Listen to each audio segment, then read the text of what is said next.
ইউরোপের দ্বিতীয় দীর্ঘতম দানিউব নদীর পানি অস্বাভাবিকভাবে কমে যাওয়ায় নদীর বুক থেকে একে একে বেরিয়ে আসছে ইতিহাসের বিস্ময়কর সব নিদর্শন। জার্মানির ব্ল্যাক ফরেস্ট থেকে উৎপন্ন হয়ে 10টি দেশের উপর দিয়ে বয়ে যাওয়া এই নদীর পানি কমে যাওয়ায় দ্বিতীয় বিশ্বযুদ্ধের সময় ডুবে যাওয়া বেশ কয়েকটি যুদ্ধ জাহাজের ধ্বংসাবশেষ এখন দৃশ্যমান হচ্ছে। তবে চমক এখানেই শেষ নয়। বুলগেরিয়ায় দানিউবের শুকিয়ে যাওয়া তীর থেকে উদ্ধার হয়েছে প্রায় 4000 বছর আগে ইউরোপ থেকে বিলুপ্ত উলি ম্যামথের জীবাশ্ম। উদ্ধার হওয়া অংশগুলোর মধ্যে রয়েছে চোয়ালের হাড়, দাঁত, কাঁধের হাড় এবং উরুর হাড়।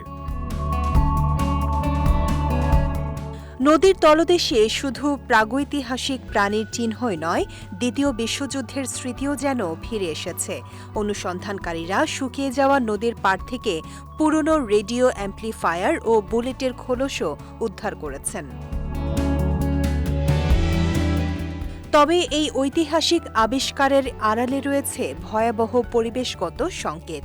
ইউরোপ জুড়ে তীব্র তাপপ্রবাহ, খরা ও দাবানলের মধ্যে দানিউব সহ লোয়ার, পো ও রাইন নদীর পানিও অস্বাভাবিকভাবে কমে গেছে।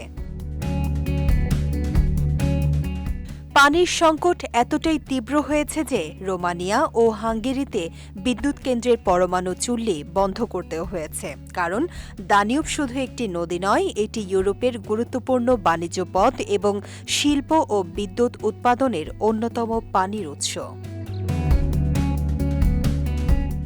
বিজ্ঞানীরা বলছেন, জলবায়ু পরিবর্তনের কারণে তাপপ্রবাহ ও খরা আরও তীব্র হলে ভবিষ্যতে ইউরোপের পানি সম্পদ ব্যবস্থাপনা বড় চ্যালেঞ্জের মুখে পড়তে পারে। অর্থাৎ দানিউবের শুকিয়ে যাওয়া একদিকে যেমন হারিয়ে যাওয়া ইতিহাসকে সামনে আনছে, অন্যদিকে তেমনি ভবিষ্যতের ভয়াবহ জলবায়ু সংকেত দিচ্ছে। বিজয় টিভি নিউজ ডেস্ক।